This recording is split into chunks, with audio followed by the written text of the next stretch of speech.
The monitor beeped steady, then his hand closed around her wrist. "Wake up!" His voice cracked through the room. "Wake up now," Rose didn't think. She crossed the room in 2 steps and broke his grip clean. "Touch your mother again," she said, "and you'll answer to me." 3 men by the door went still. One hand drifted toward a jacket, then stopped. Ji-hoon stared at her like no one had said no to him in years. The VIP wing didn't smell like a hospital, it smelled like money, orchids on every side table. A guard at each end of the hall, suits cut too sharp for men who carried guns underneath them. Rose had been working nights here for 3 years. She didn't ask questions about the patients who paid in cash, who had no insurance card, no listed family except one name on the chart. Room 412. An elderly woman, comatose, machines breathing for her in slow, patient rhythm. Rose checked her vitals every 2 hours like she checked anyone's. That was the job. You didn't get to pick who deserved your hands. She hadn't expected the door to slam open at 2 a.m. He came in like weather, tall, coat still on, jaw working like he was chewing on something he couldn't swallow. 4 men filled the hallway behind him, and the air in the room changed the second he crossed the threshold. Thinner, tighter, like something had been let in that didn't belong. "Wake her up," he said. Not to Rose, to the room, to the machines, to his mother who couldn't hear him. Rose looked up from the chart. "Sir, you can't be in here right now." He wasn't listening. He crossed to the bed in 3 strides and took his mother by the shoulders. Shook her once, hard enough that the IV line jerked, and the monitor's rhythm spiked into a warning tone. "Wake up!" His voice cracked down the middle. "I know you can hear me. Wake up now." That was the part Rose didn't think about. Later she'd try to explain it. To herself, to anyone. And she'd never find the right words for what happened in her body in that half second. It wasn't bravery. It wasn't even a decision. It was just her hands, moving before her mind caught up, the way they moved during a code blue, the way they'd always moved when something in front of her was about to be hurt. She crossed the room and broke his grip clean off his mother's arms. He turned on her like she'd struck him. Up close, his eyes weren't cold the way she'd expected. They were exhausted, frightened even, underneath the fury, in a way that didn't fit anything she'd been told about who he was. "Touch your mother again," Rose said, low and even, "and you'll answer to me." Nobody moved. One of the men by the door let his hand drift toward his jacket, then went still, waiting on a signal that never came. Ji-hoon stared at her, really stared, like he was trying to work out what kind of mistake she was. In his world, people didn't say no to him. People lowered their eyes. People apologized for breathing too loud in his direction. "Do you know who I am?" he said, finally, quiet. Not a threat, almost a genuine question. "I know who's lying in that bed," Rose said. "And I know she didn't ask for any of this." He didn't answer that. He just looked at his mother's still face, then back at Rose, like he was seeing both of them for the first time that night. Outside the door, one of his men murmured something into a phone. Nobody in that room noticed yet that the question being asked wasn't about Rose at all. It was about who already knew they were here. 5 years before that hospital room, Ji-hoon had been a different kind of son. Back then, his mother still ran the household the way she'd run it his whole life. Strict, exacting, but warm underneath it in a way she never let the rest of the world see. Sunday dinners. Her hands were flour-dusted, teaching him how to fold dumplings the way her own mother taught her. Even after he was grown, even after the business had already swallowed most of who he used to be. "You hold the edge like this," she'd say, pressing his fingers into the dough. "Not too tight, you'll tear it." He'd laughed at that once, told her he held everything too tight. That was the whole job. She hadn't laughed back. She just looked at him a long moment, like she already knew something about his future that he hadn't lived yet. The ledger changed everything. It wasn't just numbers. It was the spine of the entire organization. Every account, every debt, every name that mattered encrypted and locked behind a key only 2 people had ever known. His mother was one of them. The other had disappeared 8 months ago, along with $40 million and every shred of trust Ji-hoon had left in anyone wearing his colors. Then his mother collapsed. A stroke, the doctor said. A coma, deep and unmoving, 3 weeks before a payment was due that could not go unpaid. He didn't believe it was real, couldn't let himself believe it. "She's not gone," he told Doc Min, his second, the only man left he trusted with anything close to the truth. "She's hiding. She's always been better at hiding than anyone gives her credit for." Doc Min hadn't argued. That was the problem. Nobody around Ji-hoon argued anymore. They just watched him circle the same conclusion night after night, because the alternative, that his mother might actually be dying, that she might already be gone in every way that mattered, was a door he wasn't ready to open. So he stopped sleeping, stopped eating at regular hours. Started showing up at the hospital at odd times, demanding scans be repeated, demanding specialists fly in from places that didn't usually answer his calls. He paid for silence the way he paid for everything. In cash, in pressure, in the quiet threat of what would happen if anyone talked. He hadn't grabbed her before that night. He told himself that mattered. He told himself a lot of things mattered that, looking back, probably hadn't. What he didn't tell anyone, what he could barely admit to himself in the dark of his own car at 3 a.m., was that some nights he wasn't angry at all. Some nights he just sat by her bed and talked to her the way he used to. About nothing. About dumplings and Sunday dinners, and a version of his life that didn't involve armed men standing outside every door he walked through. He just couldn't let himself stay in that softness long enough for anyone to see it. Rage was easier. Rage didn't require him to feel the size of what he might be about to lose. Her name was Yoon-suk. Rose had learned that from the chart in her first week, but it took longer to learn the rest. The woman, not the patient. She found it in the small things. The wedding ring still on Yoon-suk's left hand, worn thin at the band from 40 years of motion. The photograph tucked into the drawer of the bedside table, edges soft from handling. A much younger Yoon-suk laughing, an even younger Ji-hoon balanced on her hip, flower on both their hands. Rose hadn't gone looking for it. She just opened the drawer one night to find a fresh gown, and there it was, facing up, like Yoon-suk had wanted someone to find it. Rose started talking to her. Not the clinical kind of talking, blood pressures holding, we're adjusting your fluids. Though she did that too, the other kind. The kind she used to do for her own grandmother near the end, when the doctors said hearing was the last thing to go. Your son came by again, she told her, one slow Tuesday at 3 a.m., adjusting the IV line with the careful, unhurried hands of someone who'd done it 1,000 times. He's not good at this. Sitting still, waiting. She paused. Most people who love hard aren't. She didn't know if Yoon-suk could hear any of it. She talked anyway. She started noticing things about him, too. Small contradictions that didn't fit the file the hospital security kept on his organization. The one the night staff weren't supposed to know existed, but everyone did anyway. The way he flinched, almost invisibly, every time the heart monitor's rhythm changed. The way he'd once stood in the doorway for 11 minutes without coming in. Like crossing that threshold cost him something he hadn't built the strength for yet. Yoon-suk couldn't speak. Couldn't open her eyes, couldn't squeeze a hand on command, couldn't tell her son the thing he most needed to hear. I'm still here, I'm not punishing you by leaving. Everything Ji-hoon couldn't say to his mother's face, his mother's stillness said back to him in silence, and Rose had become, without ever choosing to, the only person standing in the gap between them who could read both languages. She wasn't naive about who he was. She'd seen the men in the hallway, the way the other nurses lowered their voices when his name came up. But she'd also seen a grown man's hands shake, reaching for his own mother's wrist, like touching her too hard might be the thing that finally lost her for good. That was the man underneath the one who'd grabbed her shoulders.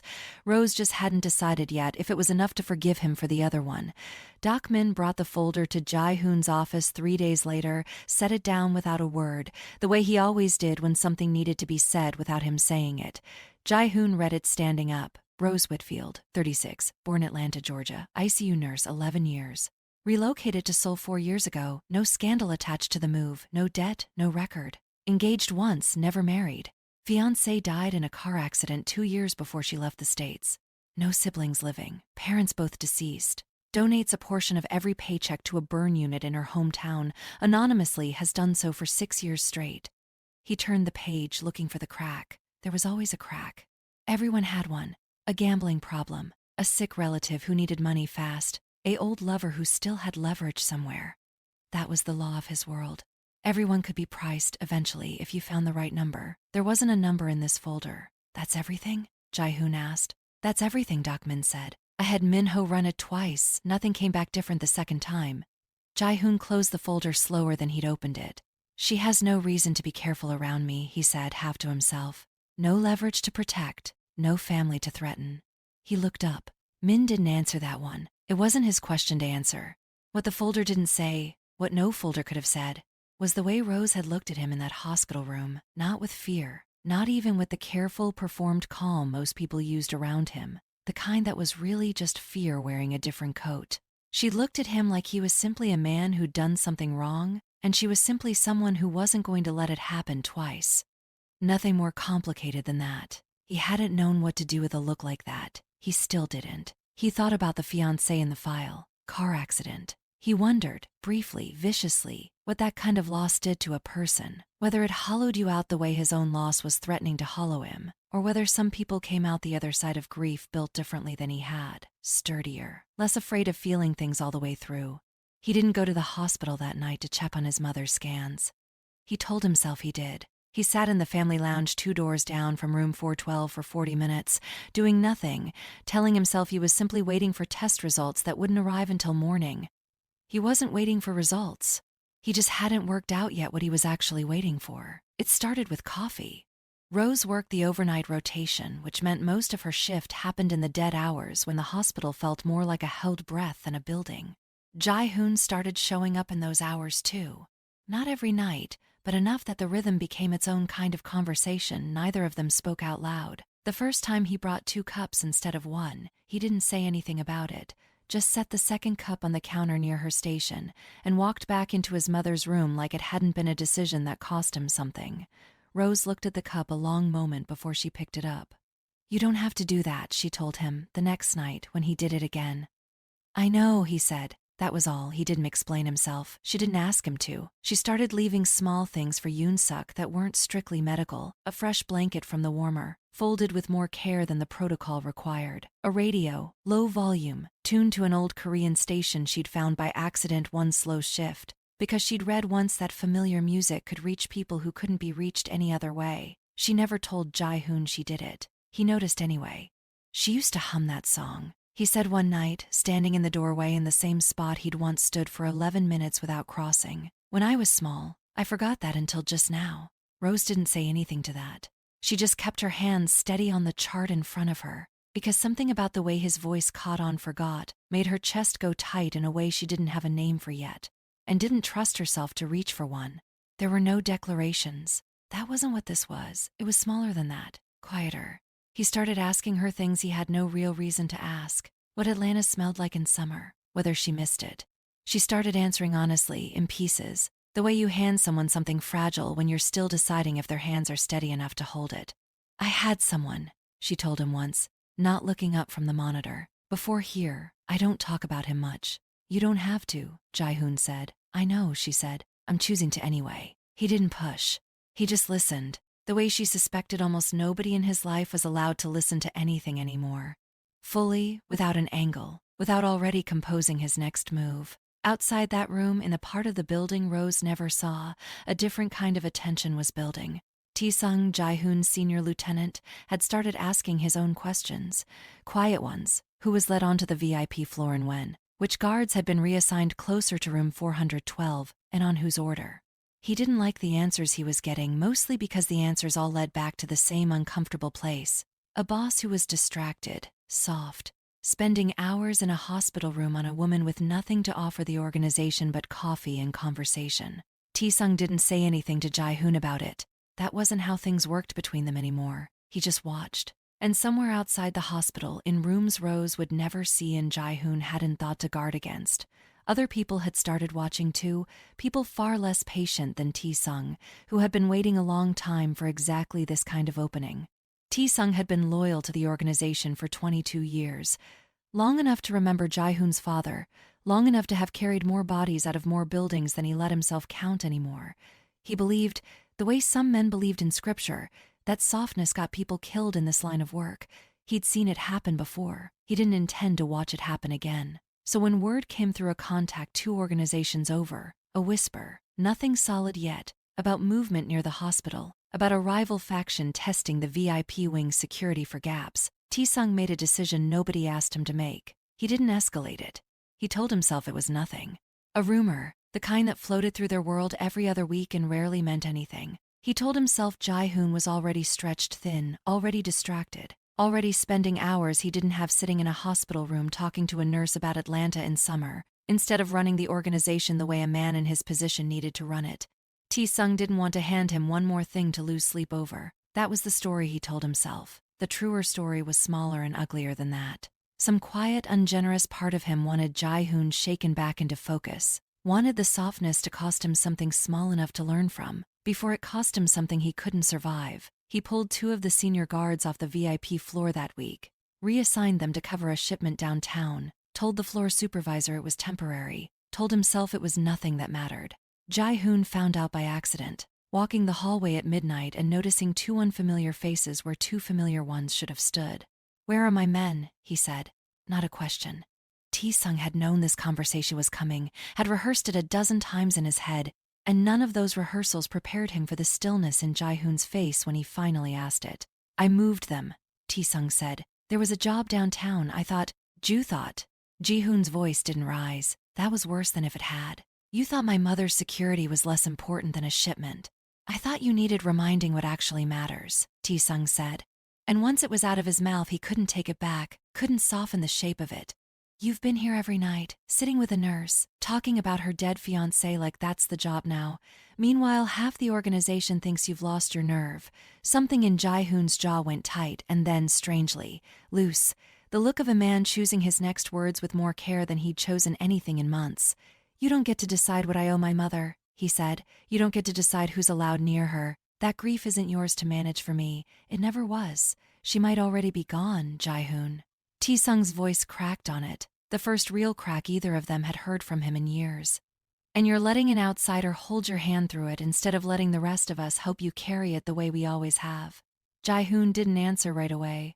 When he did, his voice was very quiet. "Put my men back," he said. "Tonight, before anything else happens that you can't undo." Tae-sung reached for his phone to make the call. He was 3 seconds too late. Somewhere below them, the parking structure's lights flickered once, then died. And on the floor above, the emergency generators hummed on a half-second delay that hadn't existed in any version of the building's plans Tae-sung had ever reviewed. The lights died at 2:47 a.m., not all at once.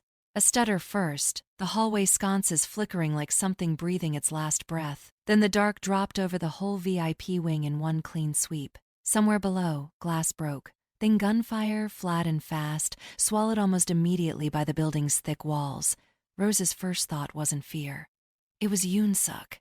"Get down," she told Ji-hoon, already moving, already pulling the crash cart's battery pack free and rerouting it to the ventilator by feel, the way she'd practiced 100 times in drills nobody thought would matter. "There's a service stairwell behind the linen closet. It's not on the floor plan they gave your men." "How do you—" "I've worked nights here for 3 years," she said. "I know this building better than anyone who's ever pointed a gun in it." He didn't argue. That alone told her how frightened he was.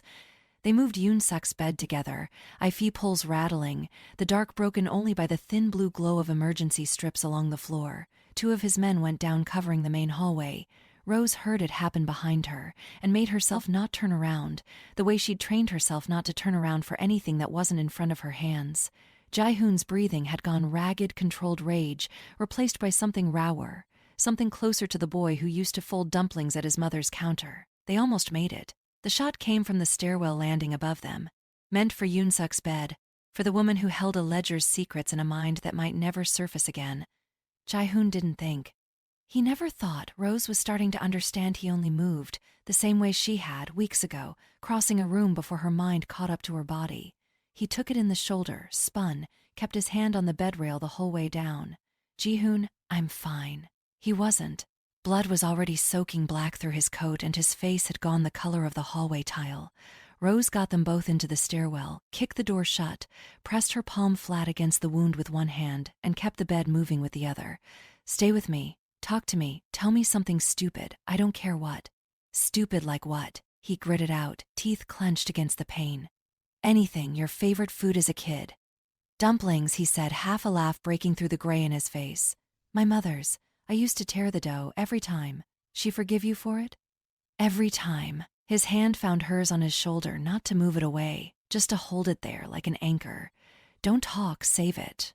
He said it again, quieter, like the name itself was the thing keeping him conscious. "If I don't, you will." She pressed harder, felt the warmth of his blood against her palm, refused to let her voice shake. "You don't get to do this, not after everything. You hear me?" He looked at her in the dim blue light of the stairwell, both of them on their knees on cold concrete, his mother's bed wedged against the door behind them, and something passed between them that neither of them had let surface in all those quiet 3 a.m. coffees. "I should have said this weeks ago," he said. "I don't know how. I've never been good at saying the thing I actually mean instead of the thing that's safer to say." "Then don't say it now either," Rose said, voice breaking despite herself. "Just stay alive long enough to figure out how." He almost smiled at that, almost. They held the stairwell for 11 more minutes before backup reached them. Security reinforcements Ji-sung had finally, desperately called in, racing to undo what his pride had nearly cost.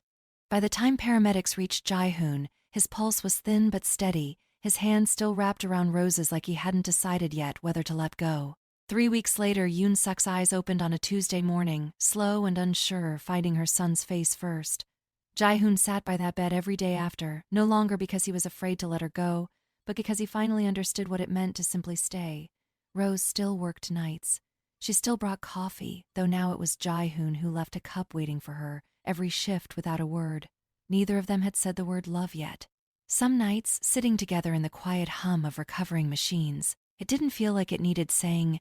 It felt like something they were building the way Yoon-suk once taught her son to fold dough.